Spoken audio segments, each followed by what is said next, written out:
Do you dream about him, about Timothy? Every night. Do you see his face the way he looked when he died? Yes.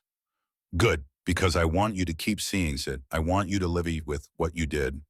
3 years ago, I killed a 17-year-old boy. It was an accident, but that doesn't make him any less dead. And now his brother has come to collect. But this story doesn't begin with death. It begins with a promise and a woman holding a baby that wasn't hers. Before we dive into this tale of redemption, hit that like button, subscribe if you're new, and drop a comment telling me where you're watching from right now. I read every single one. Now, let's ride back to Wyoming, December 1878. They say a man cannot outrun his past.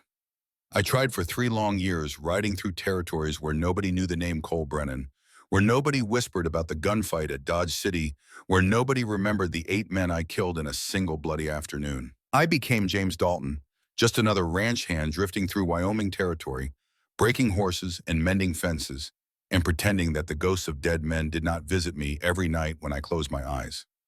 But on that December morning in 1878, when I found her standing beside that overturned stagecoach, holding a baby that was not hers, I knew that my past had finally caught up with me. And maybe, just maybe, it was time to stop running. The wind cut across the Wyoming scrubland like a knife through cloth, cold and merciless. My horse, a gray gelding I called Smoke, picked his way carefully through the sage and rocky soil.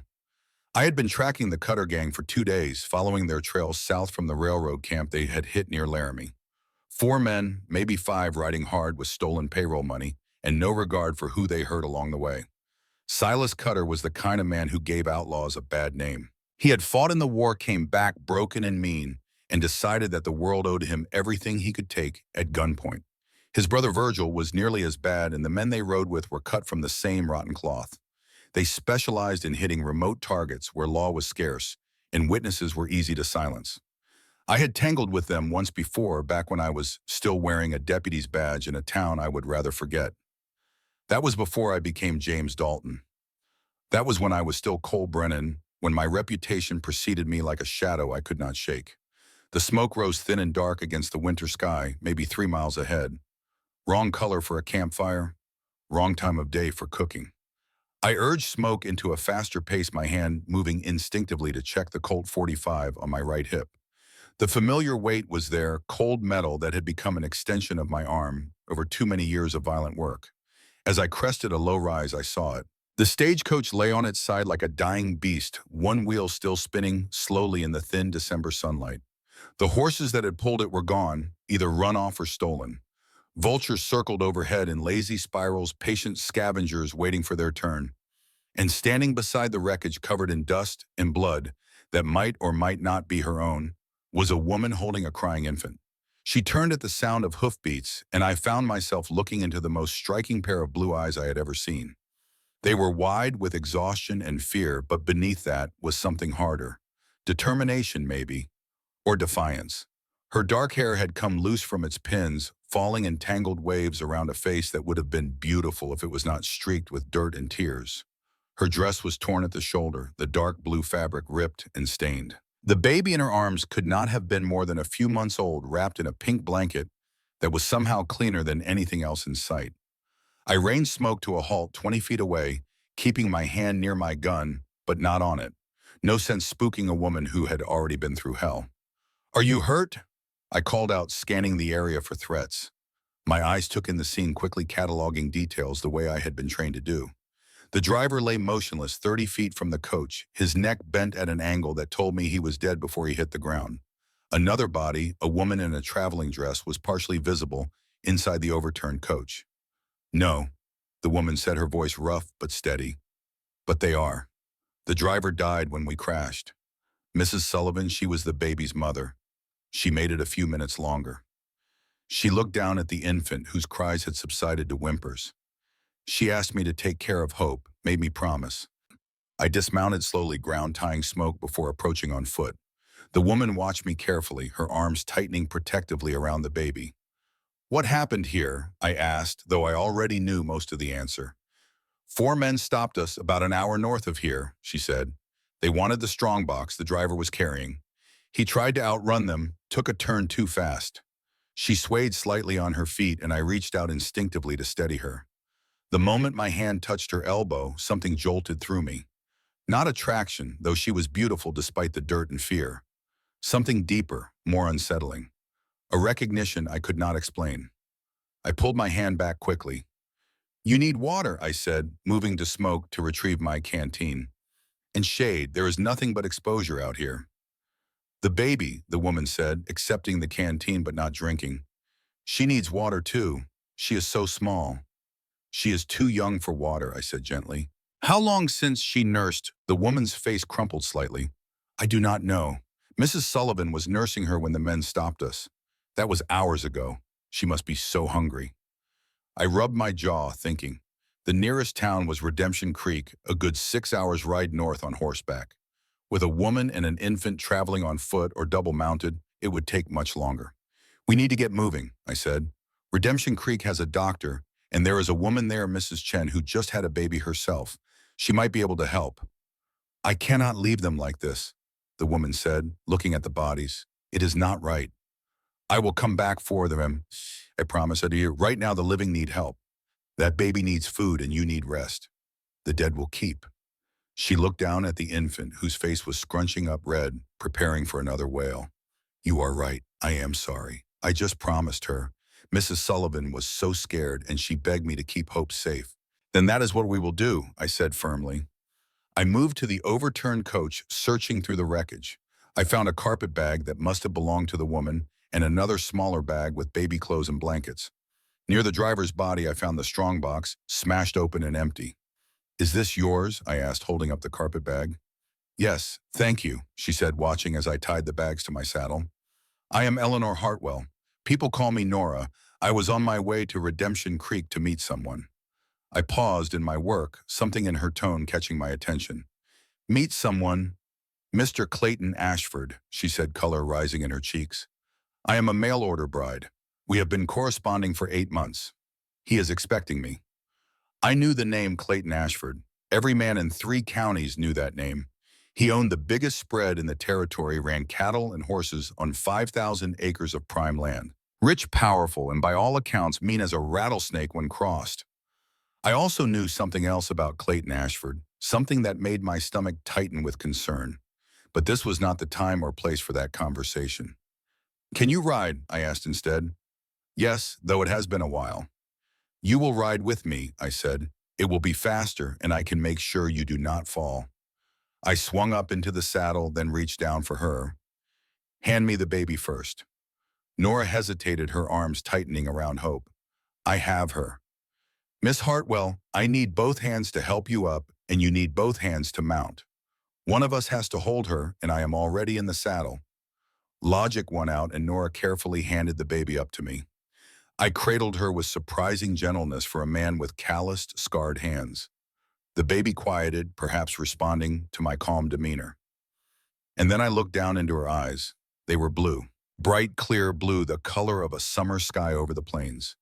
The exact same shade as another pair of eyes I had seen 3 years ago in Dodge City, the eyes of a 17-year-old boy named Timothy Dalton, who had been in the wrong place at the wrong time when bullets started flying. The boy I had killed. My hand shook. The baby made a soft sound, and I forced myself to breathe, to push down the memory that threatened to drown me. Not now, not here.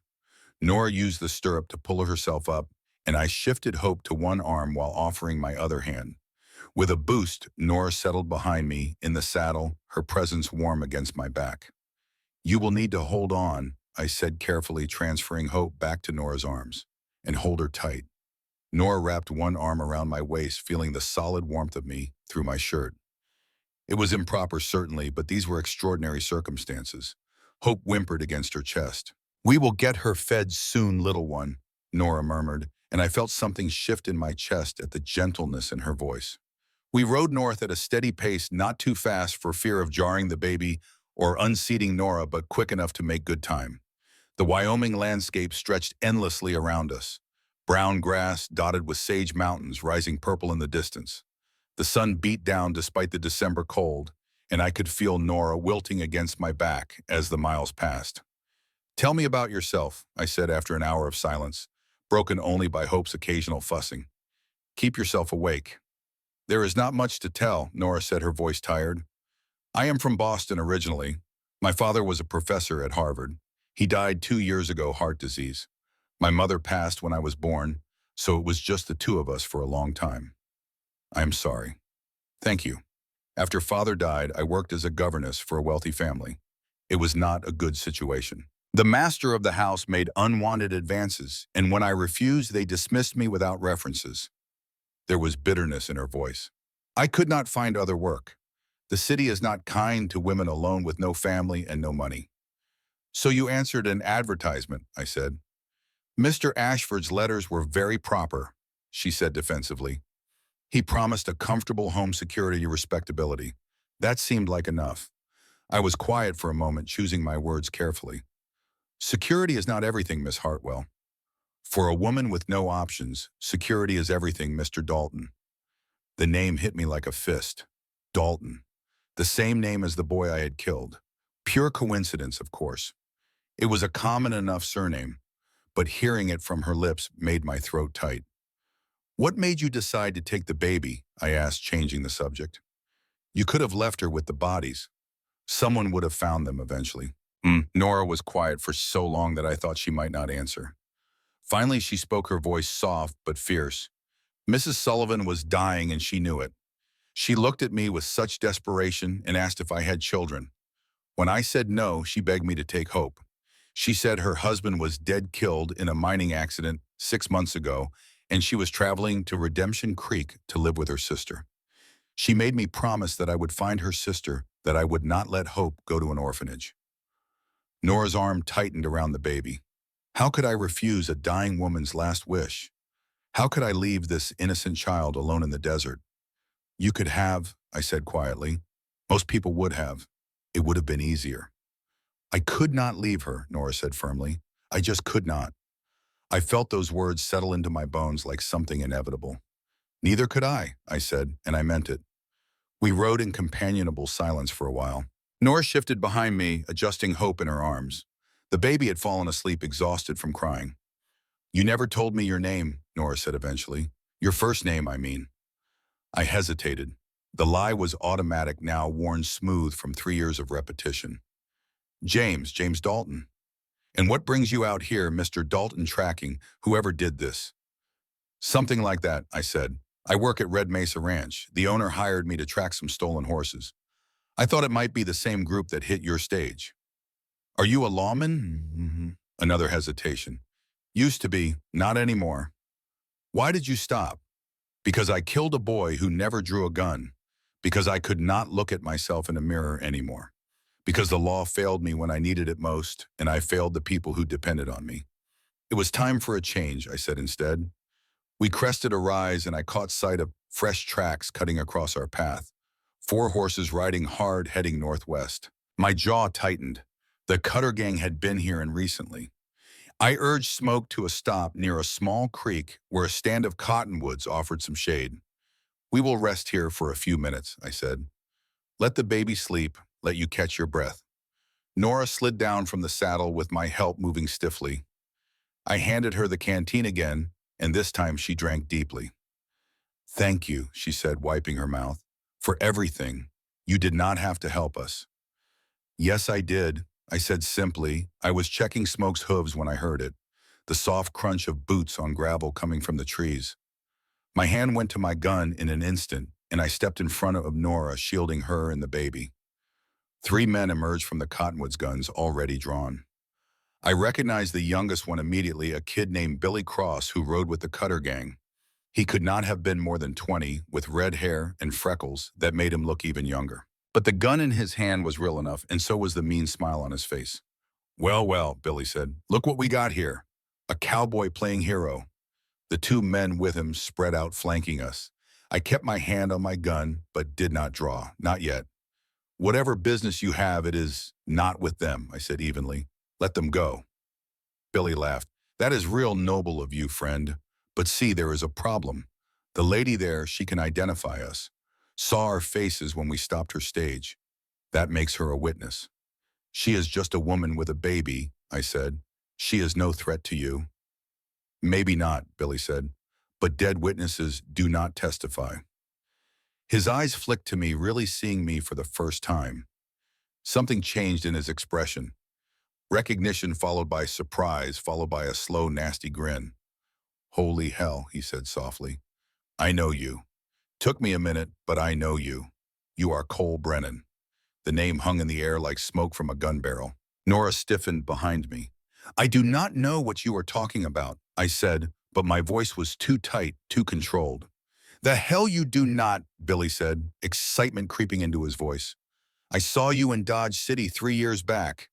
You killed 8 men in a single fight, fastest draw I ever seen.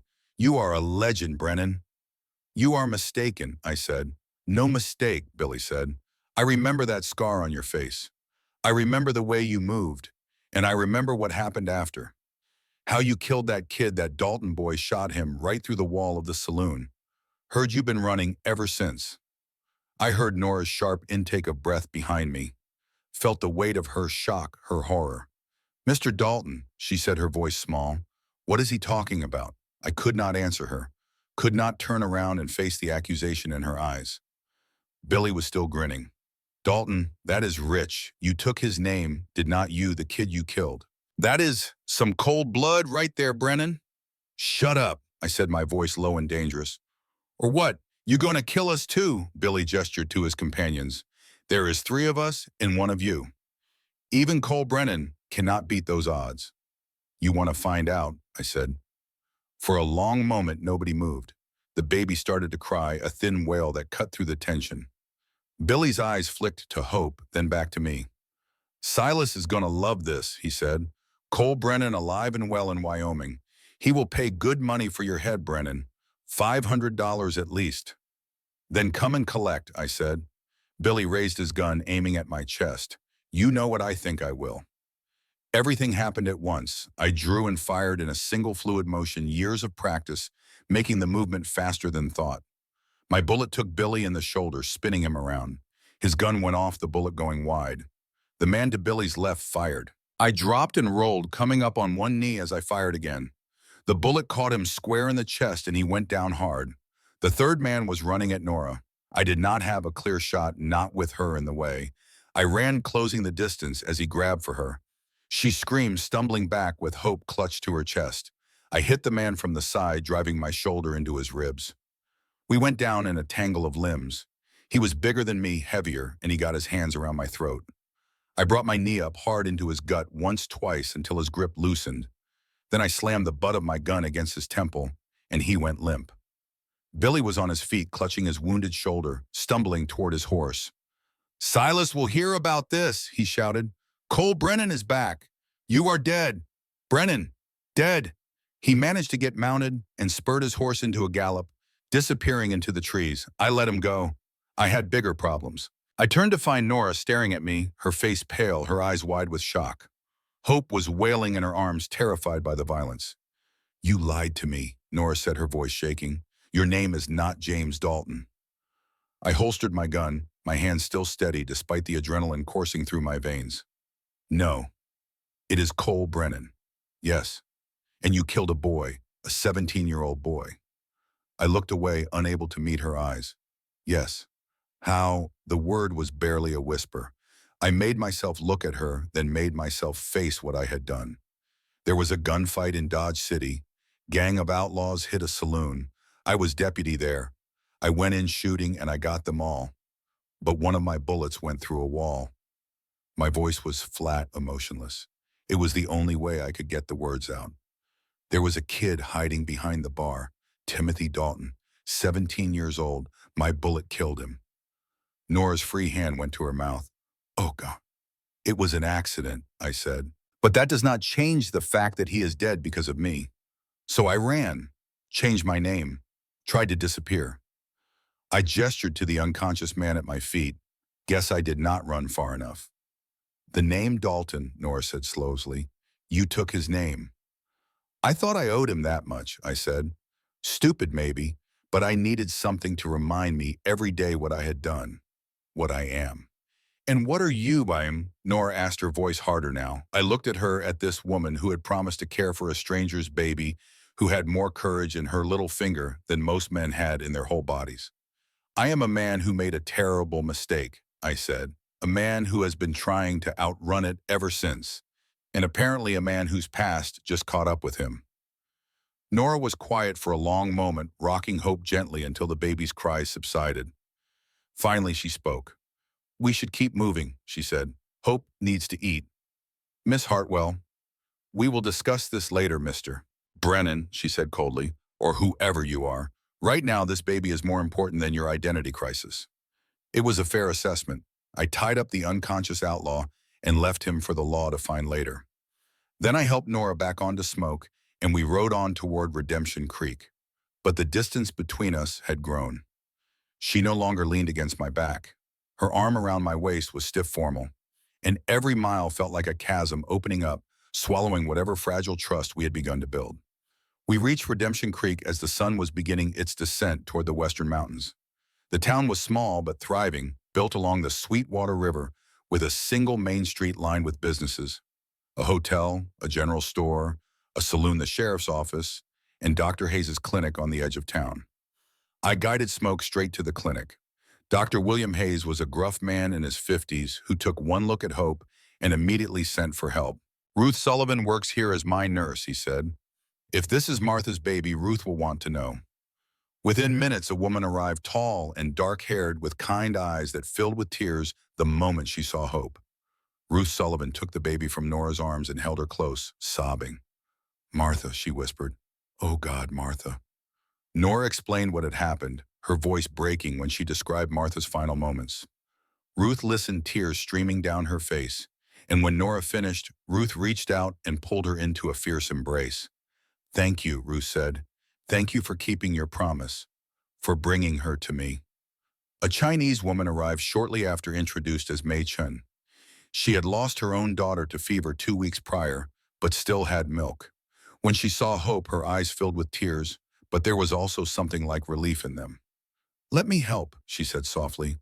"Please, I need to help." She took Hope, gently settling into a chair to nurse the hungry baby. Ruth watched with grateful tears as Hope latched on and began to feed. Dr. Hayes examined Nora, checking her for injuries she might not have noticed in her shock. "Bruised and exhausted," he pronounced, "but nothing broken. You are lucky." "I do not feel lucky," Nora said quietly. I stood in the corner of the room watching. I knew I should leave, give Nora space, but I could not make myself walk out that door. Not until I knew she was safe. The door to the clinic opened and a man walked in. He was well-dressed, in his early 40s, with thinning blonde hair and expensive clothes. He moved with the confidence of someone used to being the most important person in any room. Clayton Ashford. He spotted Nora immediately, and his eyes traveled over her torn dress, her disheveled hair, the dirt on her face. His expression was not one of concern.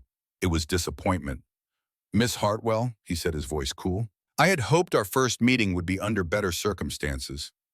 Nora stood, smoothing her skirt self-consciously.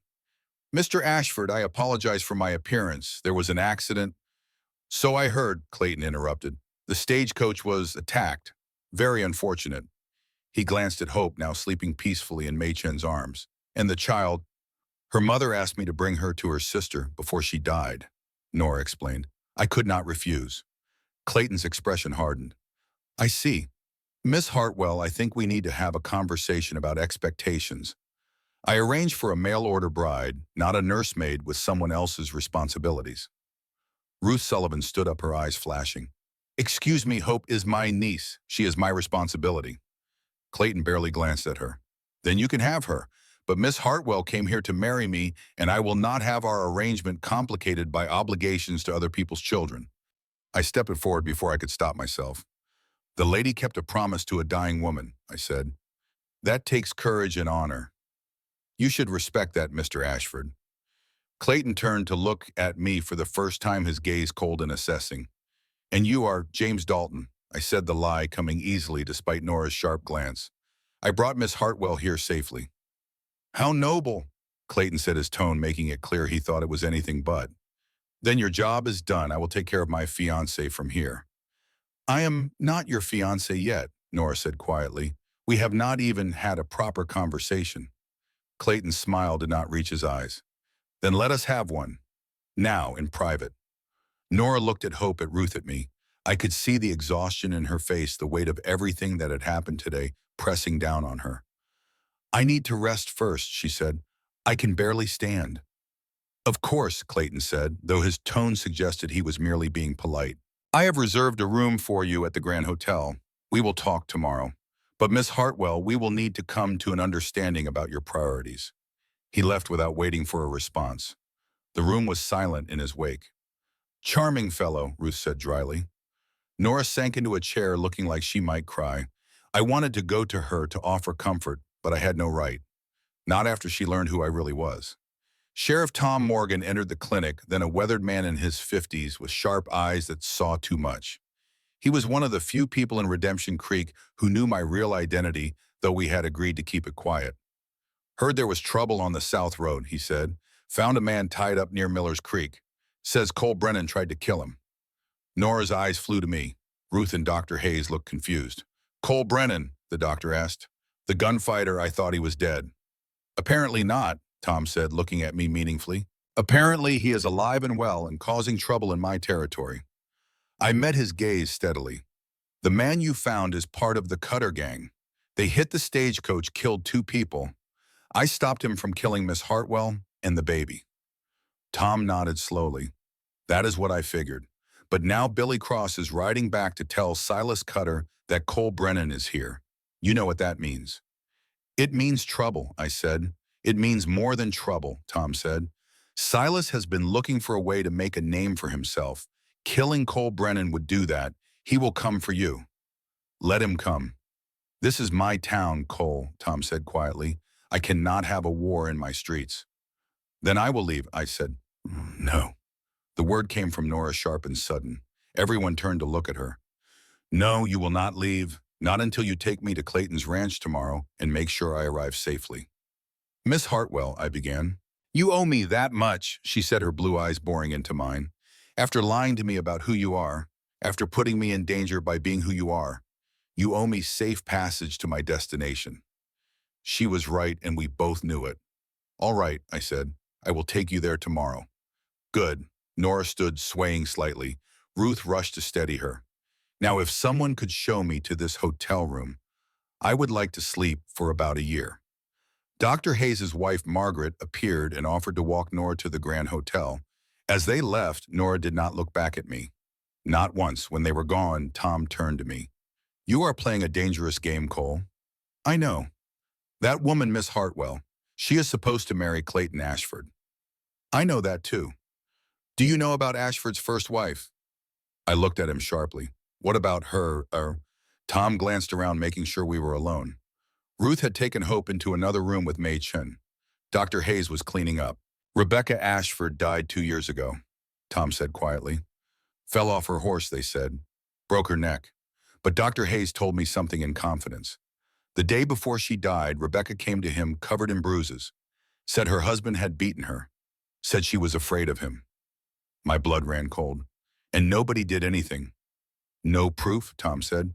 Just a wife's word against a rich, powerful man. And the next day she was dead. Convenient accident. You think he killed her? I think Rebecca Ashford was terrified of her husband, and I think she ended up dead. Make of that what you will. I thought of Nora exhausted and vulnerable, preparing to marry a man who might be a murderer. She cannot marry him. That is not your decision to make, Toast said. She is a mail-order bride. She came here for that purpose. Unless she chooses otherwise, that is what is going to happen. Then I need to make sure she knows what she is choosing. Tom put a hand on my shoulder. Be careful, Cole. Clayton Ashford is not a man to cross. And if Silas Cutter is coming for you, you have got bigger problems than a mail-order bride's marriage prospects. He was right. I knew he was right.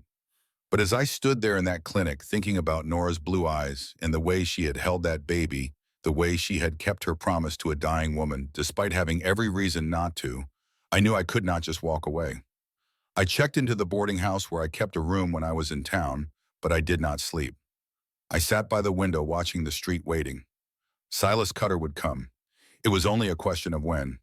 And somewhere across town in a hotel room, a woman named Eleanor Hartwell was probably lying awake too, wondering what kind of man she had trusted with her life. and what kind of man she was about to marry. Neither of us had good answers. The night deepened, stars came out cold and distant, and I thought about a boy named Timothy Dalton, whose eyes had been the same blue as baby Hope's, who had died because I had been too fast with a gun and not careful enough with my aim. I had been running from that boy's ghost for 3 years.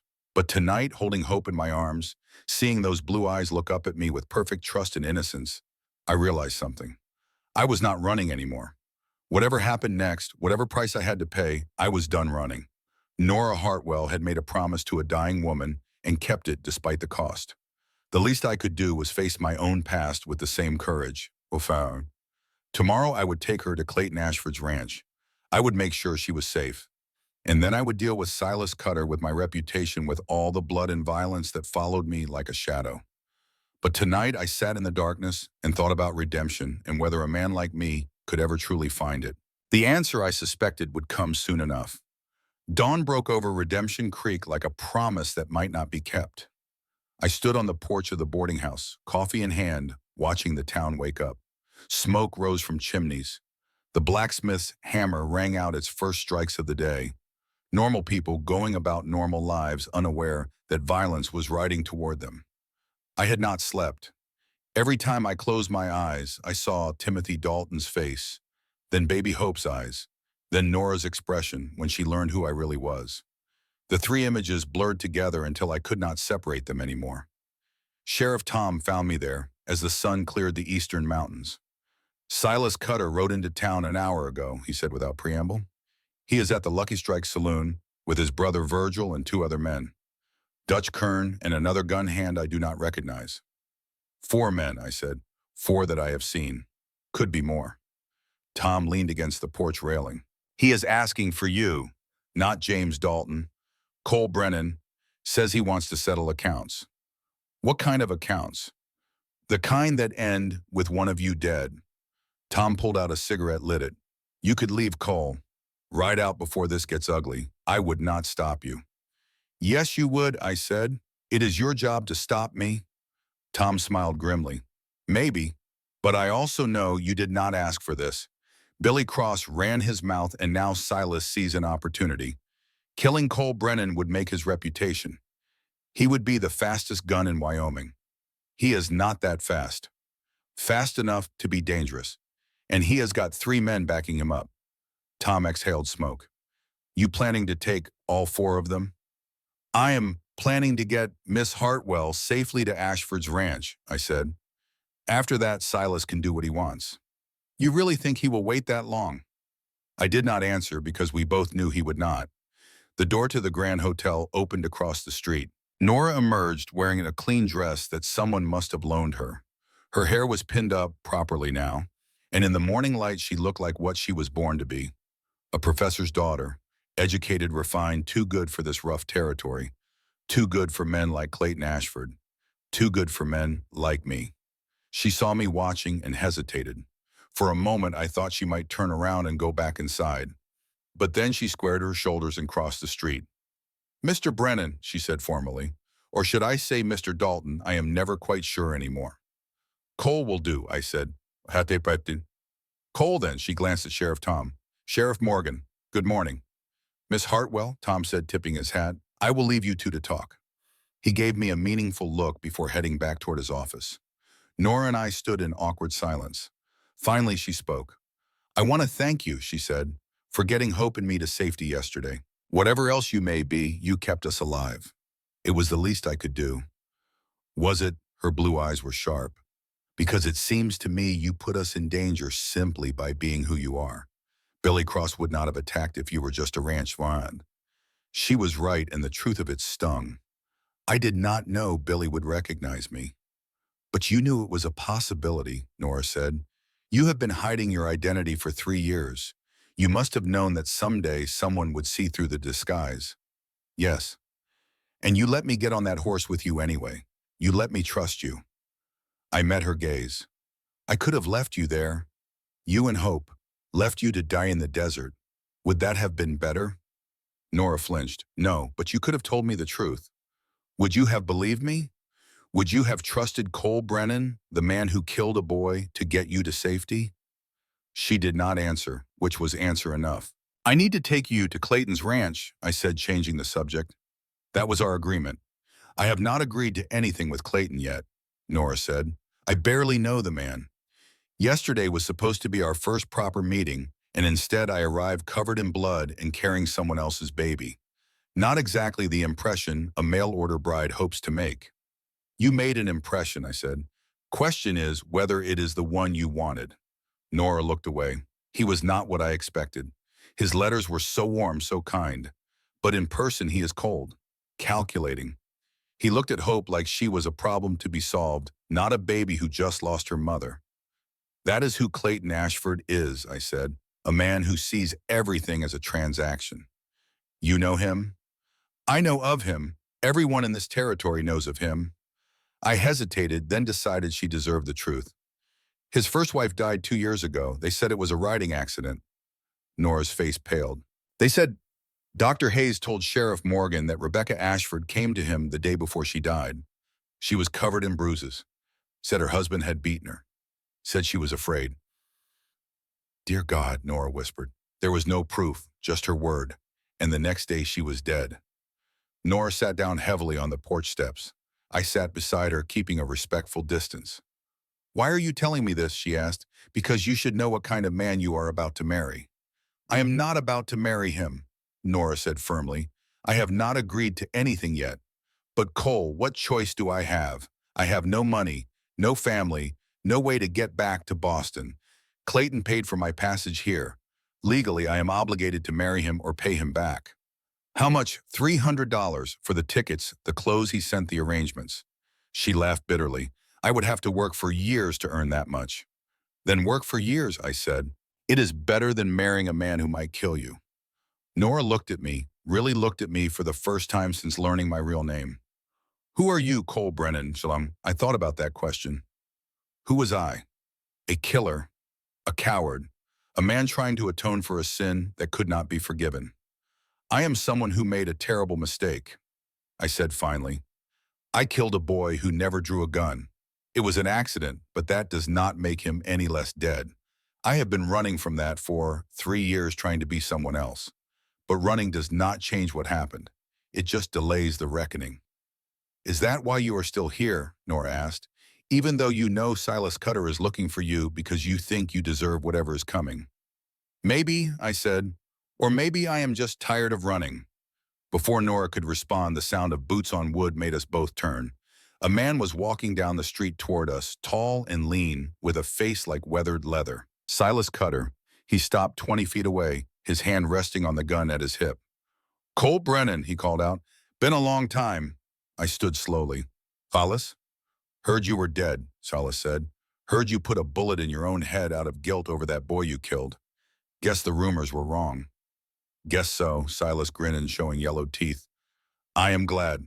Would have been a shame if you died before I got a chance to kill you myself. Nora stood moving behind me. I kept myself between her and Silas. You do not want this fight, Silas, I said. The hell I do not. You know what killing Cole Brennan would do for my reputation? I would be the fastest gun in the West. Every saloon from here to California would tell the story. You would be dead, I said flatly. That is what you would be. Silas laughed. Big talk from a man who has not drawn his gun in 3 years. You gone soft, Brennan. Punching cattle for a living instead of using that famous speed of yours. I am done with that life. Then it should be easy for me to kill you. Silas took a step closer. But I am feeling generous. I will give you a choice. Meet me in the street at sundown. A fair fight one-on-one. You win, I leave town and never come back. I win well, you will be too dead to care. And if I refuse? Silas's grin widened. Then I will burn this town to the ground looking for you, starting with that pretty little mail-order bride standing behind you. Nora gasped. I felt rage building in my chest, hot and dangerous. You touch her, and I will kill you slow, I said, my voice low and deadly. Then meet me at sundown, Silas said. We will settle this like men. He turned and walked away, his boots loud on the wooden sidewalk. I watched him go, my hand still on my gun. Cole, Nora said softly, you cannot fight him. I do not have a choice. There is always a choice. We could leave, right now, take horses, and ride out before sundown. I turned to look at her, and then what he will follow. Men like Silas do not give up. And even if we outrun him, there will be others. My reputation will follow me wherever I go. So you are just going to let him kill you? I did not say that. I managed a small smile. I have not stayed alive this long by being slow with a gun, Nora. Silas is fast, but I am faster. And his 3 men, what about them? That was the real question. In a fair fight, one-on-one, I could take Silas Cutter. But with Virgil and Dutch and the 4th man watching, ready to jump in, if things went wrong, the odds were not in my favor. I will figure something out, I said. Sheriff Tom came running up out of breath. I heard Silas is spreading the word all over town. Sundown Main Street, Cole Brennan versus Silas Cutter. Can you stop it? Nora asked. Not legally, Tom said. As long as it is a fair fight between 2 willing participants, the law cannot intervene. If I try to arrest Silas now, it will look like I am protecting Cole because we are friends. It will make things worse. So we just wait for someone to die, Nora said. That is about the size of it, Tom said grimly. He looked at me. You got a plan. Working on it. Work faster. You have got about 10 hours. Tom glanced at Nora. Miss Hartwell, I strongly suggest you get to Clayton's ranch before this goes down. No matter who wins, it is going to get ugly. I am not leaving, Nora said. Both Tom and I looked at her in surprise. I am not leaving, she repeated, her chin lifting defiantly. Cole risked his life to save Hope and me. The least I can do is be here to witness his fight. This is not a dime novel, Miss Hartwell, Tom said. Real people die in gunfights. The sight of it is not something a lady should see. I have already seen death, Nora said quietly. I watched Mrs. Sullivan die in my arms. I think I can handle watching a gunfight. Tom looked at me helplessly. I shrugged. She is a grown woman. She can make her own choices. Fine, Tom said. But when this is over, assuming you are still alive, you and I are going to have a long talk about bringing trouble to my town. He stalked off, muttering under his breath. Nora and I were alone again. The street was starting to fill with people. Word had spread fast. Everyone wanted to see the legendary Cole Brennan face off against Silas Cutter. You should go to Clayton's ranch, I said. This is not your fight. What if I do not want to go to Clayton's ranch? Nora said. What if I do not want to marry him? Then what will you do? I do not know, she admitted, but I know I cannot marry a man I do not love, a man who might hurt me the way he hurt his first wife. I would rather be poor and alone than trapped in a marriage like that. You would not be alone, I said before I could stop myself. Nora's eyes widened. What? I should have stopped talking. Should have backed away from the cliff edge I was approaching. But I was tired of running, tired of hiding, tired of pretending I did not feel what I felt. If you stay in Redemption Creek, you would not be alone, I said. Ruth needs help with Hope. The town needs a teacher. There are options besides marrying Clayton. And you, Nora asked softly, would you be one of those options? I am a wanted man with a price on my head and a reputation that attracts trouble like flies to honey, I said. I have nothing to offer you but danger and uncertainty. You deserve better than that. You saved my life, Nora said. You protected Hope. You are trying to protect me now, even if it means fighting a man who wants to kill you. That is not nothing, Cole. We were standing very close now. I could see the faint freckles across her nose, the way her blue eyes caught the morning light. She was beautiful and brave and far too good for a man like me. But God help me, I wanted her anyway. Miss Hartwell, I started. Nora, she corrected. If we are going to discuss my future, you should at least use my first name. Nora, I said the name feeling right on my tongue. If I survive today, if I make it through this fight with Silas, I need you to know something. What? I am falling in love with you, I said. I know it is crazy. We have known each other less than a day. But when I look at you, I see someone worth fighting for, worth living for.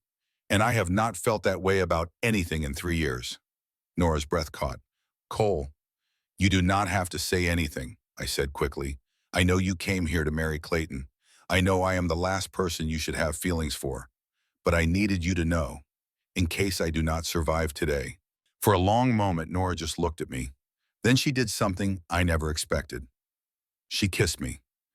It was brief, just a soft press of her lips against mine, but it sent fire through my veins, made my heart pound harder than any gunfight ever had. When she pulled back, her cheeks were flushed. "Do not die today," she said. "That is all I ask. Do not, dear, and we will figure out the rest." Before I could respond, a commotion erupted from the direction of the saloon, shouting the sound of breaking glass and then a gunshot. I ran toward the noise, Nora close behind me. A crowd had gathered outside the Lucky Strike. In the middle of the street, Clayton Ashford stood with a shotgun facing down Virgil Cutter. "I will not have lawlessness in this town," Clayton was saying, his voice carrying over the crowd. "You and your brother can settle your grievances somewhere else, but not here." Virgil laughed. "That is real brave, Ashford, but this is not your fight. Anything that threatens the peace of Redemption Creek is my fight," Clayton said. "I own half the businesses on this street. I have investments to protect." I pushed through the crowd. "Clayton, stand down." He turned to look at me, his expression cold. "This does not concern you, Brennan, or should I say Dalton Hard, to keep track of which name you are using." "Silas challenged me, not you," I said. "Let me handle it." "You have already brought enough trouble to my town," Clayton said. "I think it is time someone else took charge." "Your town," Sheriff Tom stepped forward. "Last I checked, Ashford, you are not the law here." "No, but I am the one who pays most of the taxes that fund your office," Clayton said, "which means I have a say in how things are run." This was getting out of hand. I could feel the tension building, see the way Virgil's hand was inching toward his gun. Any second now, someone was going to start shooting, and innocent people would get caught in the crossfire. "Enough," I said, my voice cutting through the noise. Everyone calmed down. "Silas, you want to fight? You will get one. Sundown like we agreed, but not here. Not in the middle of town, where people could get hurt." Silas had appeared at the saloon door, watching the scene with amusement. "Where then a Red Rock Canyon," I said. 5 miles south of town. Plenty of open space, no civilians. Just you and me." Silas considered it. "You will be there, my word on it.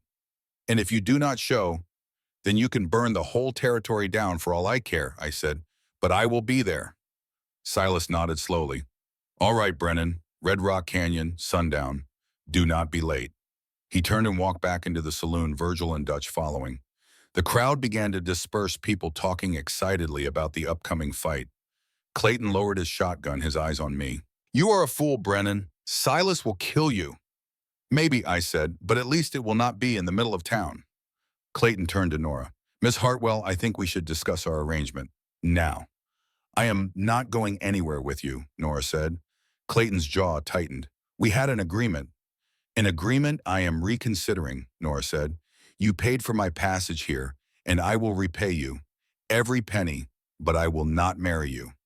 "And how do you plan to repay me?" Clayton asked. "You have no money, no bomb, no prospects. You are in a strange territory with no family and no friends. Where exactly will you get $300? "I will find a way," Nora said. Clayton laughed coldly. "You are making a mistake, Miss Hartwell. But if that is your choice, so be it. You have 1 week to pay me back in full. After that, I will have you arrested for theft and fraud." "You cannot do that," I said. "Watch me," Clayton said. He looked at Nora one last time. "1 week, Miss Hartwell. I suggest you start earning."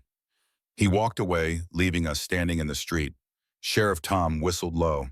"Well, that was interesting. You just made an enemy of the most powerful man in the territory." "I have had worse enemies," I said. "Have you now?" Tom looked at Nora. "Miss Hartwell, you are welcome to stay in the jail temporarily if you need a safe place. It is not much, but it is free." "Thank you, Sheriff," Nora said.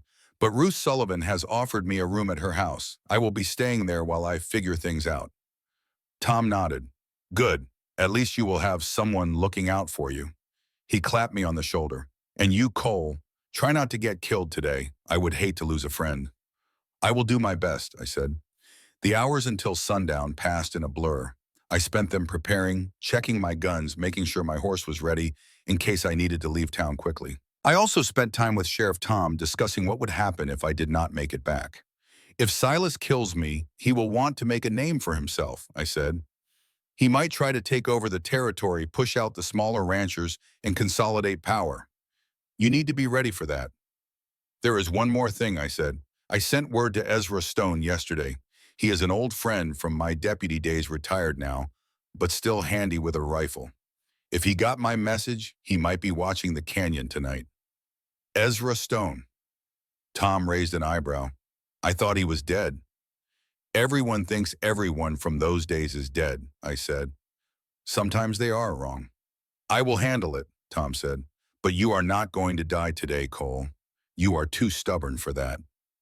Maybe, I said, but just in case there is something I need you to do for me. What? Look after Nora. Make sure Clayton does not hurt her. She does not have anyone else. Tom studied my face. You really care about her, do not you, Tom? Yes. After knowing her for less than a day. Sometimes that is all it takes, I said. Tom smiled. Sarah would have liked her. Your sister always did have a soft spot for strong women. The mention of my sister hit me like a punch. I had not thought about Sarah in months, had not allowed myself to. She was part of the life I had left behind, part of the person I used to be. How is she, I asked. Last I heard she was living in Kansas with her husband, Tom said. Happy from what I understand. She asks about you sometimes. Wants to know if you are still alive. What do you tell her about the animal? That I do not know, that you disappeared 3 years ago and no one has seen you since, Tom paused. You should write to her, Cole. Let her know you are all right. What if I am not all right, I said. What if I am never all right again? Then at least she will know you are alive to be not all right, Tom said. That is something. I thought about that as the afternoon wore on. Thought about Sarah, about the life I had left behind, about whether redemption was even possible for someone like me. As the sun began its descent toward the western mountains, I saddled Smoke and prepared to ride to Red Rock Canyon. Nora appeared as I was tightening the cinch, Ruth Sullivan beside her. You are really going through it then, Nora said. It was not a question. I do not have a choice. There is always a choice. Not this time, I said. I swung into the saddle looking down at her. If I do not come back, you will come back, Nora said firmly. You promised not to I remember. I promised to try not to die, I corrected. There is a difference, but no. Nora reached up and took my hand. Then try harder. I squeezed her hand, then let go. As I rode out of town, I could feel her watching me, could feel the weight of her hope, her fear, her faith that somehow I would survive this. I hoped that faith was not misplaced. Red Rock Canyon was exactly what its name suggested, a narrow valley carved between towering red sandstone cliffs that glowed in the setting sun. I arrived early, dismounting and checking my position. The canyon was maybe 50 yards wide with clear sightlines and no cover except for scattered boulders. A good place for a gunfight. A good place to die. Silas arrived as the sun touched the horizon, riding in with Virgil Dutch and the fourth man I had seen earlier. They were supposed to stay back to let Silas and me settle this one-on-one, but I had been in enough gunfights to know that plans rarely survive contact with the reality. We dismounted, facing each other across 30 feet of empty space. The light was fading fast, painting everything in shades of gold and crimson. You showed up, Silas said. I am impressed. Thought you might run. I am done running, I said. Good. Then you will die with some dignity at least. Silas loosened his gun in its holster. Any last words, Brennan?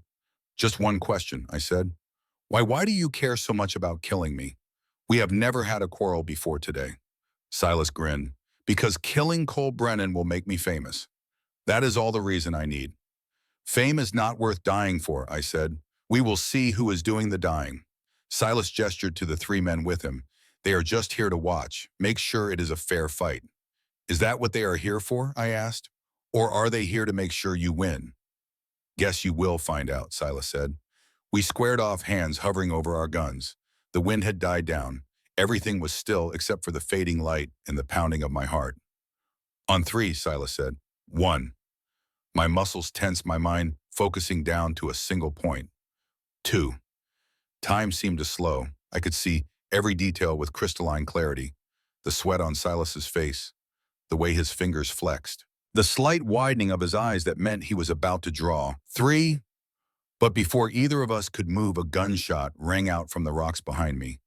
Pain exploded in my left shoulder as the bullet hit, spinning me halfway around.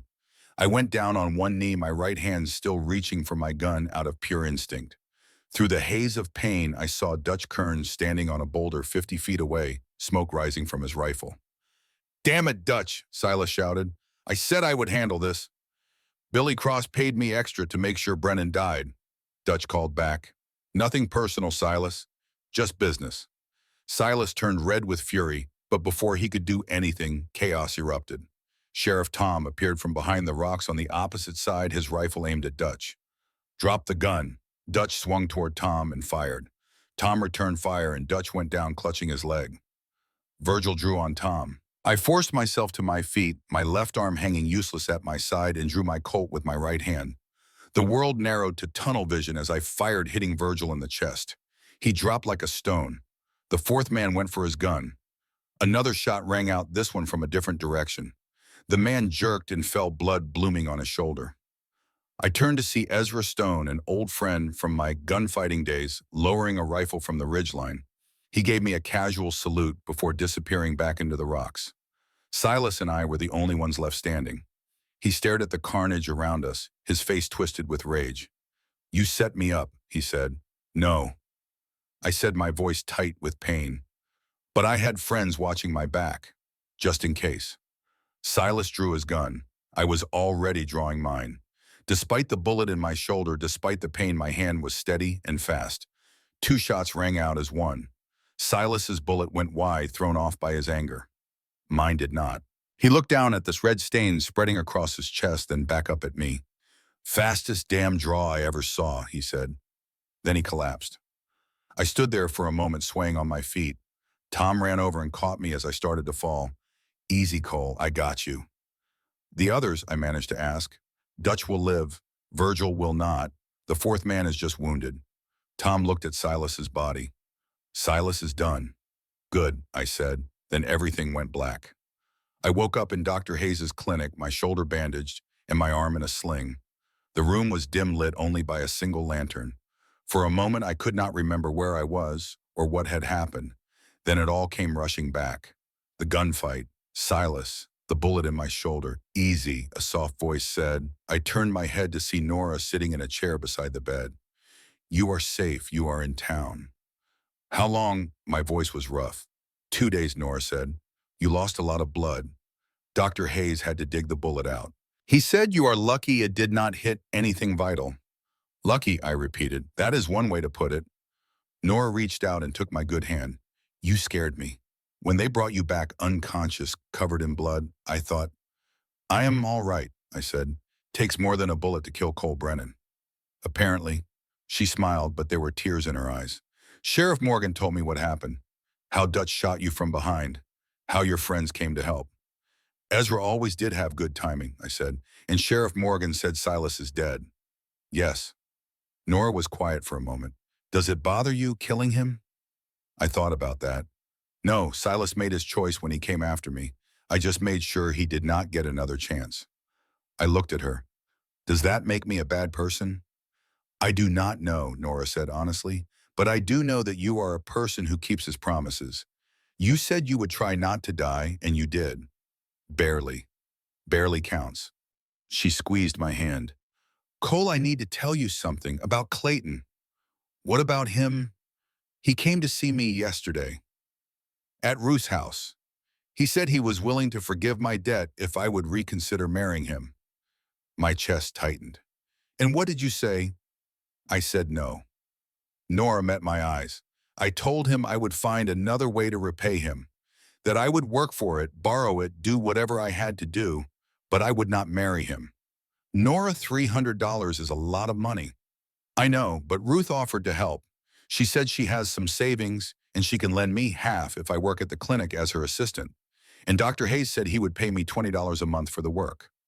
"That is still going to take you over a year to pay off," I said. "Then I will take a year," Nora said. "I do not care how long it takes. I am not marrying Clayton Ashford." I looked at this woman, this brave, stubborn, incredible woman who was willing to spend a year in debt rather than marry a man she did not love. And I knew with absolute certainty that I was in love with her. Nora, I said, when I get out of this bed, when I am healed up, I want to court you. Properly, the way you deserve. Court me? She raised an eyebrow. Is that what they call it these days? I am serious. I want to take you to dinners, walk with you, get to know you. I want to do this right. And if Clayton makes trouble, then I will deal with Clayton, I said. But Nora, you need to understand something. I am not a good bet for a husband. I have a violent past. I have made enemies. And there are probably more men like Silas out there looking to make a name for themselves by killing me. Are you trying to talk me out of this? Nora asked. I am trying to be honest with you, I said. You deserve someone stable, someone safe, someone who can give you the life you came here looking for. Nora leaned forward, her face close to mine. What if I do not want stable and safe anymore? What if I want someone who sees me as more than a transaction? Someone who risks his life to protect strangers? Someone who has the courage to face his past instead of running from it? Nora. She kissed me, then swift and sweet and full of promise. When she pulled back, she was smiling. Get better, Cole Brennan, she said, because when you do, I am going to hold you to that promise about courting me properly. I spent the next 2 weeks recovering. My shoulder healed slowly, the wound deep but clean. Dr. Hayes said I was lucky the bullet had passed through muscle and not bone, though I would always have some stiffness in that arm. During those weeks, Nora visited me every day. We talked for hours, sharing stories about our pasts, our hopes, our fears. I told her about Sarah, about my family back in Ohio, about the man I used to be before Dodge City. She told me about growing up without a mother, about her father's love of literature, about the dreams she had given up when he died. And slowly, painfully, I began to believe that maybe redemption was possible after all, that maybe a man could be more than the worst thing he had ever done. Ruth brought Hope to visit one afternoon. The baby was thriving under Mei Chen's care, growing plump and healthy. When Ruth placed her in my arms, Hope looked up at me with those blue eyes, and for the first time I did not see Timothy Dalton. I saw Hope Sullivan, a child who would grow up knowing that her mother had loved her enough to make sure she was safe even in her dying moments. A child who would be raised by family who wanted her. She likes you, Ruth said, smiling. The feeling is mutual, I said, gently rocking the baby. Nora watched us, her expression soft. You are good with her. I had practice, I said. Sarah's husband has a baby boy. I used to visit them before. I trailed off. Before Dodge City, Nora finished. Yeah. You should write to her, Nora said. Your sister. Let her know you are alive. Maybe I will, I said. That night after Nora had gone home and the clinic was quiet, I sat up and wrote a letter to Sarah.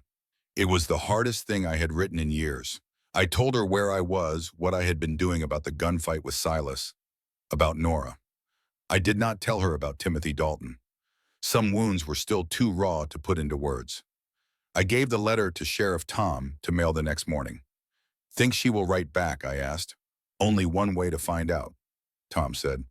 2 days later, Clayton Ashford came to the clinic. I was up and moving around by then, my arm still in a sling, but the pain manageable. Brennan, he said coldly, I hear you are recovering. I am. Good. Then you will be well enough to leave town soon. Is that what you came here to say? Clayton stepped closer, lowering his voice so only I could hear. I came here to warn you. Stay away from Eleanor Hartwell. She is mine. She said no to you, I said, multiple times. She will change her mind when she realizes she has no other options, Clayton said. And when she does, I do not want you interfering. Nora makes her own choices, I said. And if she chooses me, there is nothing you can do about it. Clayton's expression turned ugly. You are making a mistake, Brennan. I am not a man to be crossed. Neither am I said. We stared at each other for a long moment. Then Clayton turned and left without another word. Sheriff Tom, who had been standing nearby, shook his head. You just keep making friends. Do not you. It is a gift, I said, but Tom was not smiling. Cole, be careful with Clayton. He is dangerous in ways that Silas never was. Silas was just a gunfighter. Clayton has money power connections. He can hurt you in ways you cannot fight with a gun. I know, I said, but I am not backing down, not this time. 3 weeks after the gunfight at Red Rock Canyon, I was finally cleared to leave the clinic. My shoulder was still stiff, but I could use my arm again, could draw my gun if I needed to. I walked to Ruth's house where Nora was staying. She answered the door wearing a simple cotton dress, her hair pulled back in a braid. "Cole," she said, smiling, "you are out." "I am out," I agreed, "and I came to ask you something." "What? Would you like to take a walk with me?" Nora's smile widened. "I would love to." We walked through Redemption Creek, past the shops and houses toward the edge of town where the prairie began.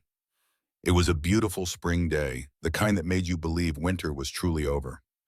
"I got a letter from my sister," I said as we walked. "She is coming to visit next month."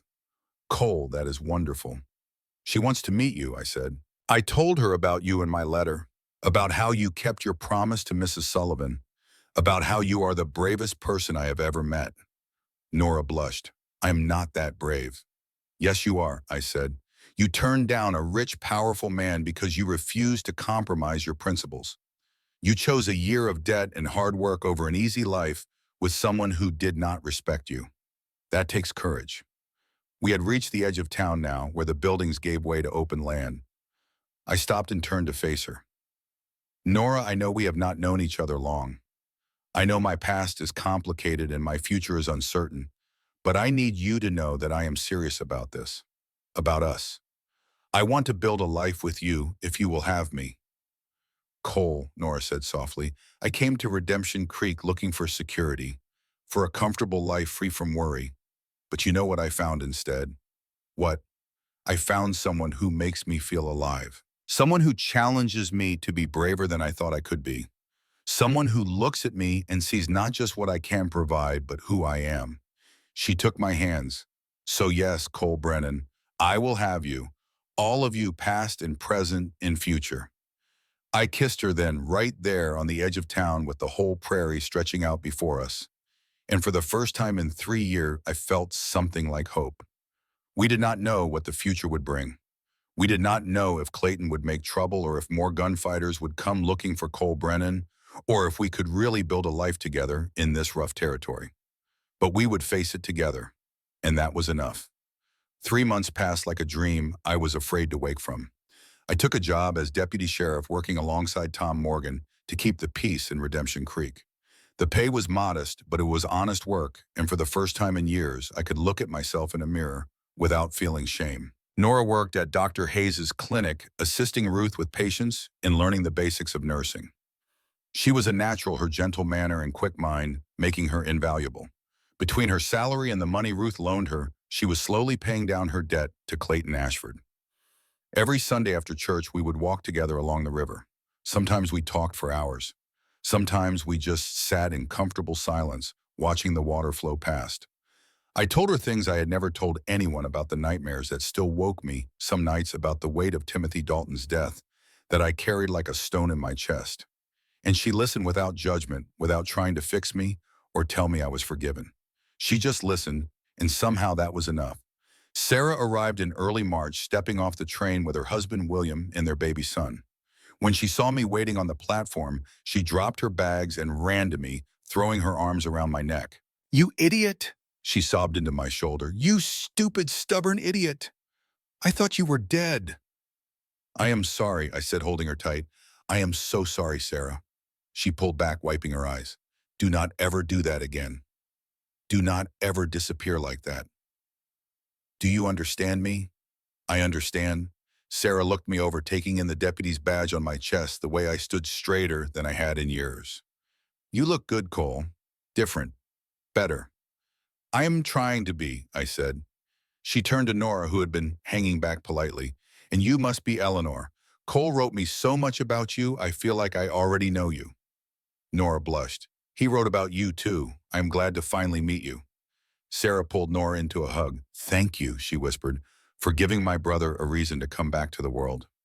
Over the next week, Sarah and William stayed at the boarding house, and we spent every evening together. Sarah fell in love with Hope cooing over the baby and telling Ruth stories about what I had been like as a child. William and I talked about ranching and horses and the possibility of me buying some land outside town once I had saved enough money. It was normal, domestic, everything I had thought I could never have again. But beneath the surface, tension was building. Clayton Ashford had been quiet since our confrontation at the clinic, but I knew he had not given up. Men like Clayton never gave up. They just waited for the right moment to strike. That moment came on a warm April evening. I was walking Nora home from the clinic when we saw smoke rising from the direction of Ruth's house. My blood turned to ice. No, Nora whispered. No, no, no, no. We ran. By the time we reached Ruth's house, flames were already consuming the front porch. Neighbors were forming a bucket brigade from the well, but it was clear they were fighting a losing battle. Ruth, Nora screamed. Hope. I grabbed her arm before she could run into the burning building. Stay here. I did not wait for her to argue. I pulled my bandana up over my nose and mouth and charged through the front door. The smoke was thick and black, choking. I could barely see. Ruth, I shouted, where are you? A cry came from upstairs. I took the steps two at a time, my shoulders screaming in protest. The heat was intense, the roar of the flames deafening. I found Ruth in the nursery, trying to shield Hope with her body. The baby was screaming, terrified by the smoke and noise. Come on! I grabbed Ruth's arm, pulling her toward the stairs. The window! Ruth gasped. We can go out the window! She was right, the stairs were already engulfed. I ran to the window, smashing it with my elbow. Below, people had gathered with blankets stretched tight. We have to jump, I said. Ruth looked at the two-story drop, then at Hope in her arms. I cannot. What if I drop her? You will not drop her, I said. But we have to go now. The ceiling above us groaned. Cracks appeared in the plaster as the support beams weakened. Give her to me, I said. Ruth handed over the baby. Hope's blue eyes were wide with fear, her little face streaked with soot. I wrapped her tightly in a blanket, tucking her against my chest with my good arm. Now you, I said to Ruth. Cole, I cannot. Yes, you can. Jump, Ruth. I will be right behind you. Ruth climbed onto the windowsill, hesitated one more moment, then jumped. The blanket caught her men below, cushioning her fall. Your turn, someone shouted up at me. I positioned myself at the window, holding Hope close. Then I jumped. The landing jarred my shoulder, sent pain lancing through my body. But I kept my grip on Hope, rolling to protect her from the impact. When I came to a stop, she was still crying, which meant she was alive and breathing. Dr. Hayes was there, immediately checking her over. She is all right, he said. Just scared. No burns, no injuries. I handed Hope to Ruth, who was sobbing with relief. Then I turned to look at the house. The entire structure was engulfed now, flames shooting into the darkening sky. Sheriff Tom appeared at my side. Found this near the back of the house, he said, holding up a can of kerosene. This fire was set deliberately. Clayton it, I said. Can you prove it? Who else would it be? Tom's jaw tightened. I will talk to him. But without proof, without witnesses, there is not much I can do. Nora came running up, throwing her arms around me. You are all right. Thank God you are all right. Ruth and Hope, I asked. They are fine. Machen took them to her house. Nora pulled back, looking at the burning building. Everything Ruth owned was in there. All her savings, her clothes, her memories of Martha, everything. She is alive, I said. That is what matters. But even as I said it, I knew this was not over. Clayton had sent a message, and the message was clear. Cross me, and I will destroy everything you care about. The next morning, I went to Clayton's ranch alone. It was a sprawling estate, 5,000 acres of prime land, with a massive house at the center. Cowboys worked the corrals, branding cattle and breaking horses. They eyed me warily as I rode up, recognizing the deputy's badge, but also recognizing trouble. A man stepped out of the barn, tall and well-dressed, despite the ranch setting. Clayton Ashford. Brennan, he said, to what do I owe this visit? Ruth Sullivan's house burned down last night. I said staying mounted. Someone set the fire deliberately. How terrible, Clayton said, his tone suggesting he found it anything but terrible. I hope everyone is all right. They are. No thanks to whoever set that fire. And you think I had something to do with it? Clayton smiled coldly.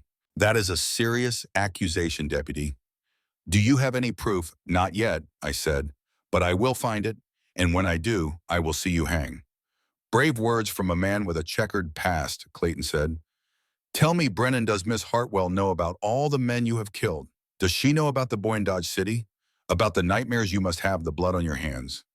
She knows everything, I said, and she stays with you anyway. Clayton shook his head. Remarkable. Or desperate. Hard to say which. I fought to keep my temper under control. Stay away from Nora. Stay away from Ruth and Hope. This is between you and me. Is it? Clayton stepped closer. Because from where I stand, this is between me and everyone who defies me. You took something that belonged to me, Brennan. Miss Hartwell was promised to me paid for by me, and you turned her against me. Nora is not property, I said. She makes her own choices. Does she? Or did you manipulate her with your tragic past and your false heroics? Clayton's eyes were cold. I could have given her comfort, security, a place in society. What can you give her? A deputy's salary. A life looking over her shoulder, wondering when the next gunfighter will come looking for the famous Cole Brennan. I can give her honesty, I said. I can give her respect. I can give her a choice, which is more than you ever offered. Clayton's expression hardened. Get off my land, Brennan, and tell Miss Hartwell that her debt has come due. I want $300 by the end of the week, or I will have her arrested for fraud. She has been paying you every month, I said. She has paid me $100 over these months, but she still owes me $200, Clayton said. I have decided I want it now. All of it. She has until Friday.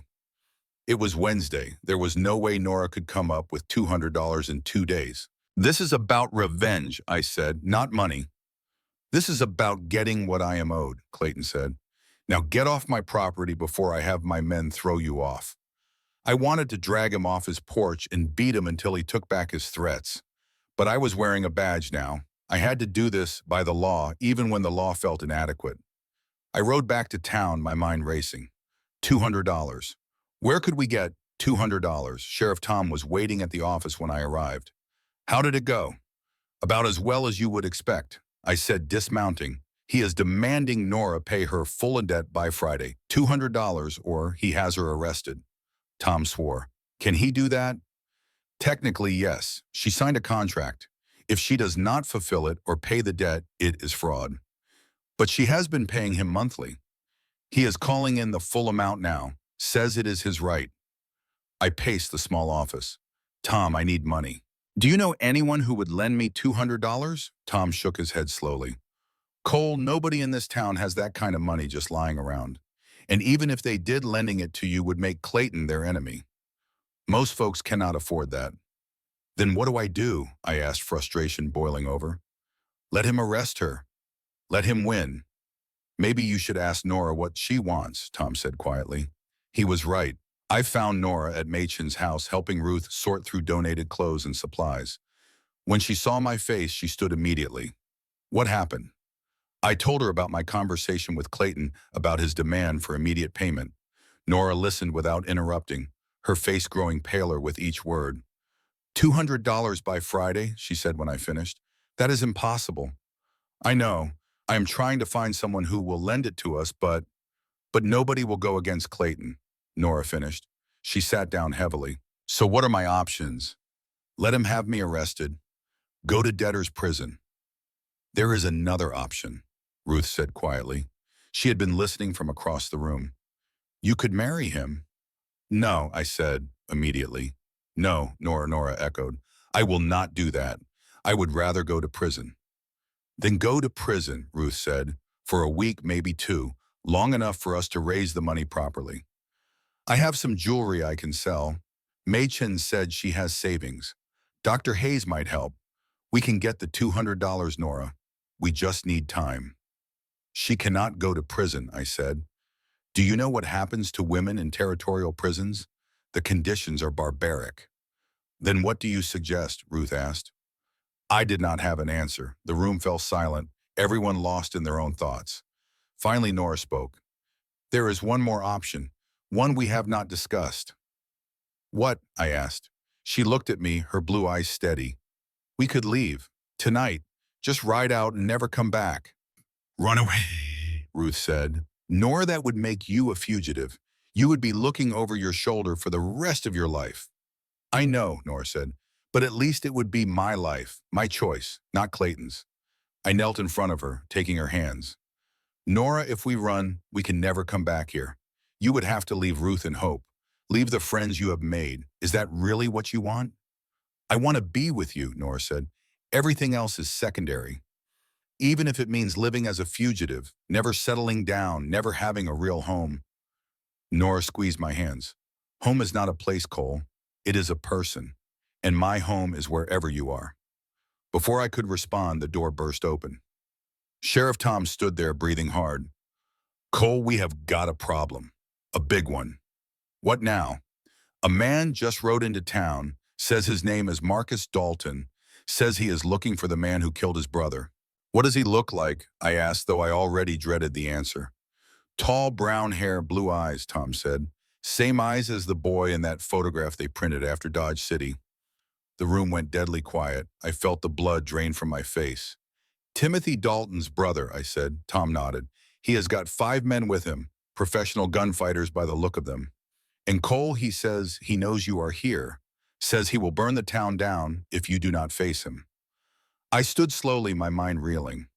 After 3 years, Timothy Dalton's brother had finally found me, and he had brought an army to make sure I did not escape justice. "Where is he now?" I asked. "Main Street, waiting for you." I looked at Nora, at Ruth, at the life I had been trying to build. "I have to go." "No," Nora said, grabbing my arm. "Cole, you cannot fight 6 men. That is suicide. If I do not go, he will hurt innocent people. I cannot let that happen." "Then we will find another way," Nora said desperately. "We will talk to him, reason with him." "You cannot reason with grief," I said gently. "I killed his brother. He wants blood. There is no talking our way out of this." I turned to Tom. "How much time do I have?" He said sundown. That is about 2 hours. 2 hours to prepare for what would probably be my last fight.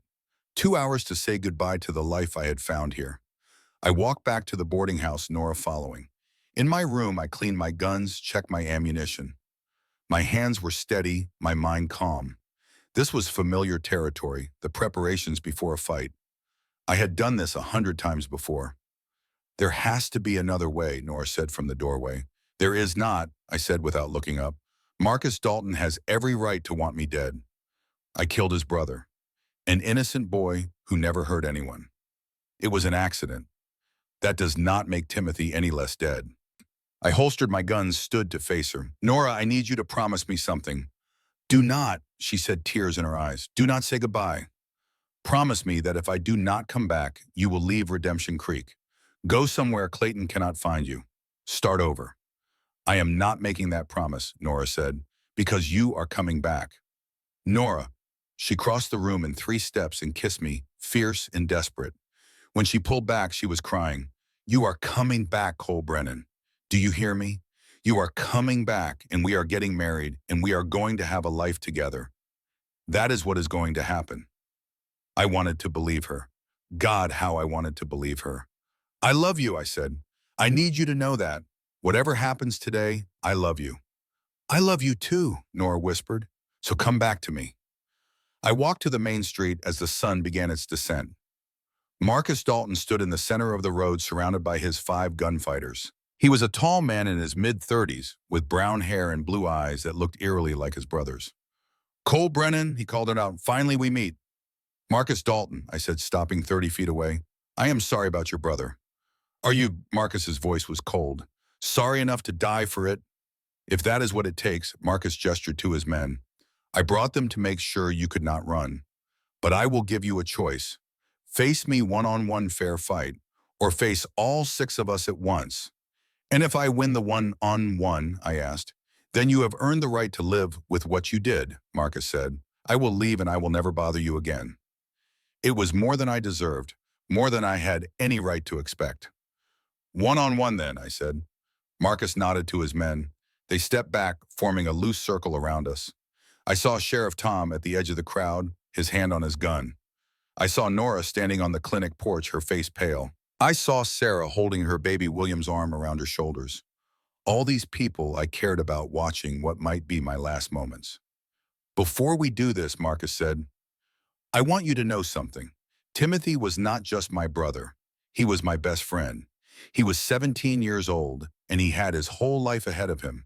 He was going to be a teacher. Did you know that?" The words hit me like bullets. No, I did not know. He wanted to help children learn, wanted to make the world better. And you took that from him. You took everything. "I know," I said, my voice thick. "And I am sorry. I am so sorry, Marcus. If I could trade places with him, I would. If I could undo it, I would do it in a heartbeat. But you cannot, Marcus said. So here we are. We faced each other, hands hovering over our guns. The street was silent, except for the wind and my pounding heart. On three, Marcus said. One. I thought about Timothy Dalton, about the boy who had wanted to be a teacher, about all the children he would never teach, all the lives he would never touch. Two. I thought about Nora, about the life we could have had together, about children of our own, about growing old on a ranch somewhere, about quiet mornings and peaceful nights. Three. Marcus drew, I drew, but before either of us could fire, a gunshot rang out from somewhere to my left. Marcus jerked, a red stain blooming on his shoulder. His gun fell from his hand. I spun to see one of Marcus's men, a gunfighter named Jack Morrison, lowering a rifle with a cruel smile on his face. Sorry, Marcus, Jack called out. Billy Cross paid me $1,000 to make sure Brennan died today. Nothing personal. Everything happened at once. The other gunfighters drew their weapons, some aiming at Jack, others at me.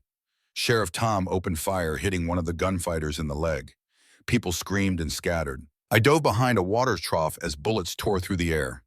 Jack was trying to aim his rifle at me again, but Ezra Stone appeared from a rooftop and shot the rifle out of Jack's hands. Two gunfighters charged my position.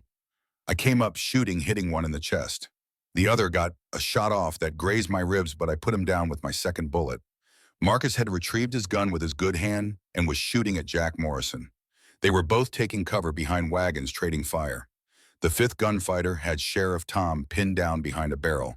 I ran across the street, drawing his fire, giving Tom the opening he needed. Tom's bullet found its mark, and the gunfighter dropped. Jack Morrison made a run for his horse. Marcus stood, aimed carefully despite his wounded shoulder, and fired.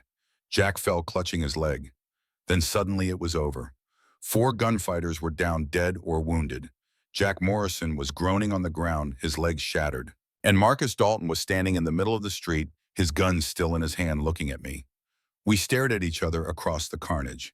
Everyone was waiting to see what would happen next. Marcus lowered his gun. I did not come here for this, he said. I came here for justice. For Timothy. I know, I said, but I am not a murderer, Marcus said, and killing you would not bring my brother back. It would just create more grief, more pain. He walked toward me, slowly holstering his gun. When he was close enough, he looked me in the eyes. Do you dream about him, Marcus asked. About Timothy? Every night, I said. Do you see his face, the way he looked when he died? Yes. Marcus nodded slowly. Good, because I see it too. And I want you to keep seeing it. I want you to live with what you did. I want you to wake up every morning and remember that you took my brother from this world. I will, I said. For the rest of my life, I will remember. Then that is punishment enough, Marcus said. He held out his hand. My brother was a good person. He believed in forgiveness and second chances. He would not want me to become a killer in his name. I stared at his hand, hardly daring to believe this was happening. Slowly, I reached out and shook it. Thank you, I said, my voice breaking. Do not thank me, Marcus said. Just live well. Live the life Timothy never got to live. Be the man he would have wanted you to be. I will try, I said. Marcus released my hand and turned to his wounded shoulder. Dr. Hayes rushed over to help him, and Sheriff Tom began rounding up the surviving gunfighters. I stood there in the middle of the street, surrounded by the aftermath of violence, and felt something I had not felt in 3 years. Peace. Nora ran to me, throwing her arms around my neck. You are alive. Thank God you are alive. I held her tight, breathing in the scent of her hair, feeling the warmth of her body against mine. I am alive, I said, and I am done running. Marcus Dalton recovered from his shoulder wound and stayed in Redemption Creek for a week while he healed. During that time, we talked about Timothy. Marcus showed me a photograph of his brother, a young man with kind eyes and an eager smile. He told me stories about Timothy's childhood, his dreams, his plans for the future. And I listened because it was the least I could do. On the day Marcus left town, he gave me something. A book that had belonged to Timothy. He would have wanted you to have this, Marcus said. He always believed in redemption, in people being better than their worst moments. The book was a collection of poetry by Walt Whitman. Inside the front cover, in Timothy's handwriting, was a quote. I am large, I contain multitudes. I kept that book on my bedside table. A reminder that people are complex, that we are all capable of both terrible mistakes and profound growth. Billy Cross was arrested 2 weeks after the gunfight at Red Rock Canyon. Sheriff Tom tracked him to a mining camp near Cheyenne, where he was trying to hire more gunfighters. He stood trial for conspiracy to commit murder and was sentenced to 15 years in territorial prison. I did not attend the trial. I had already heard he moved on.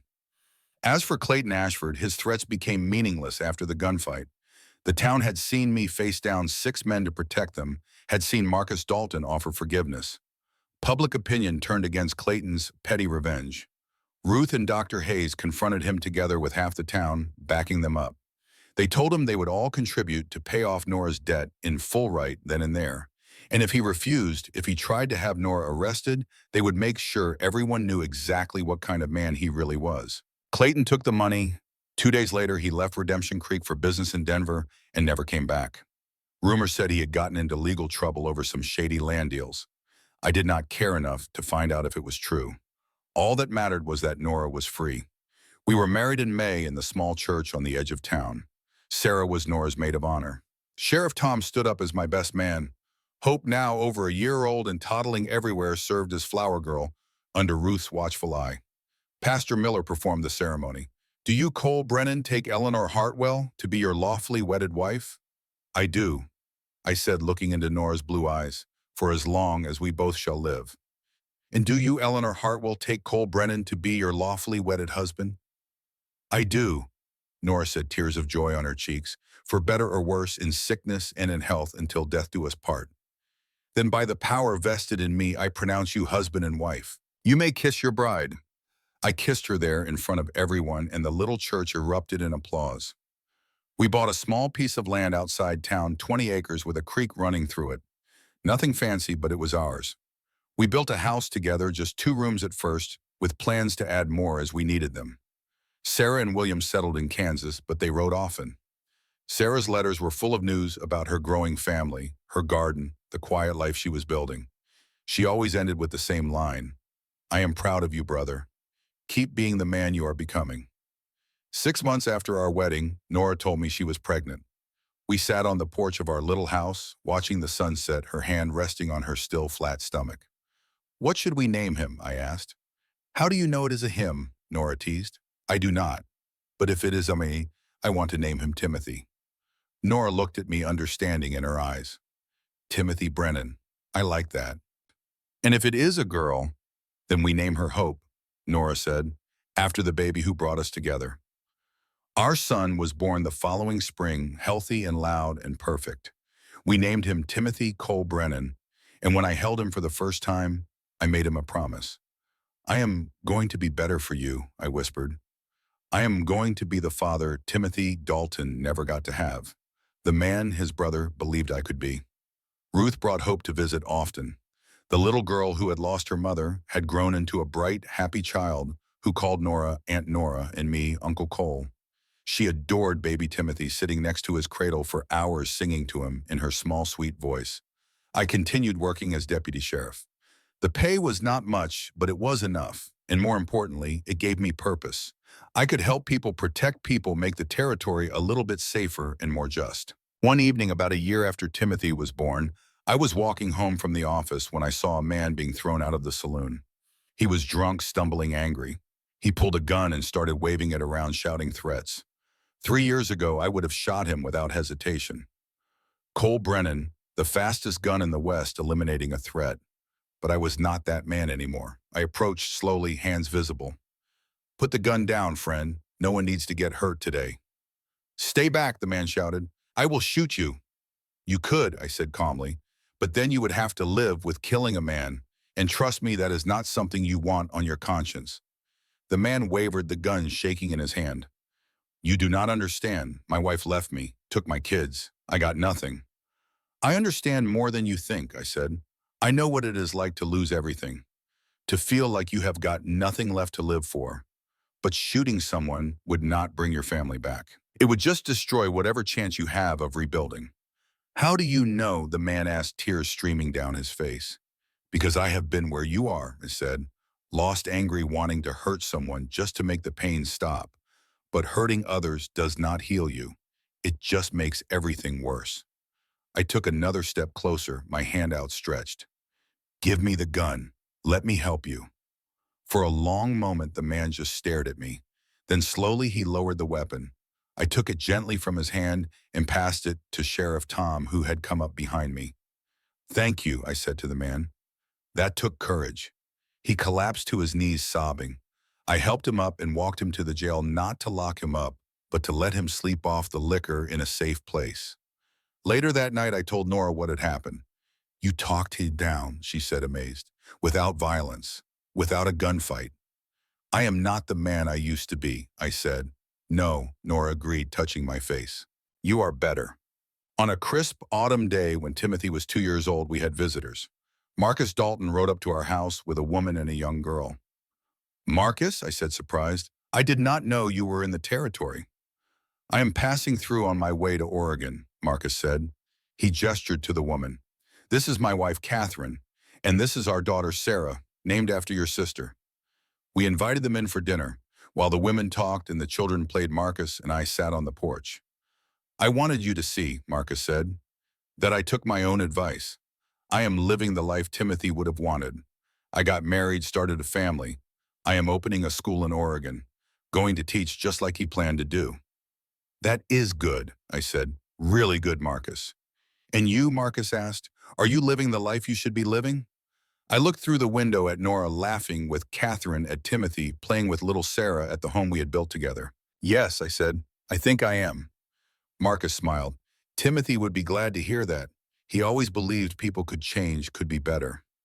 I am glad you proved him right. After Marcus and his family left, I thought a lot about change, about the man I had been and the man I had become, about Timothy Dalton, whose death had nearly destroyed me, but whose brother's forgiveness had helped save me. That night, I wrote a letter to Sarah, told her about Marcus's visit, about the school he was opening, about the life he was building in Timothy's honor. And I told her that I was happy, truly deeply happy in a way I had never thought possible. Years passed. Timothy grew into a strong, curious boy with his mother's blue eyes and my stubborn streak. We had a daughter too, born when Timothy was 4.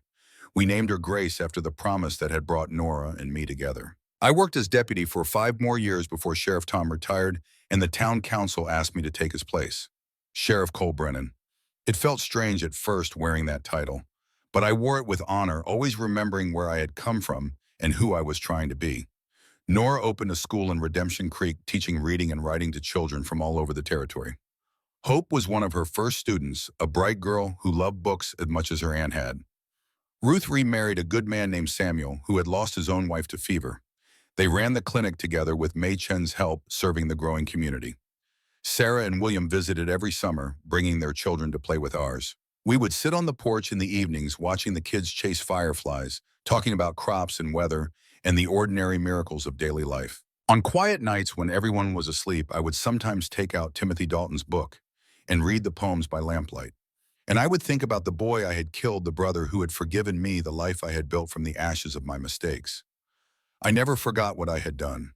The weight of it never fully left me, but I learned to carry it, to let it make me more careful, more compassionate, more aware of the fragility of life and the importance of every choice we make. On my 50th birthday, Nora and I sat on the porch of our expanded house watching the sunset. Our children were grown now, building lives of their own. Timothy worked at the ranch we had slowly expanded over the years. Grace was studying to be a teacher, following in her mother's footsteps.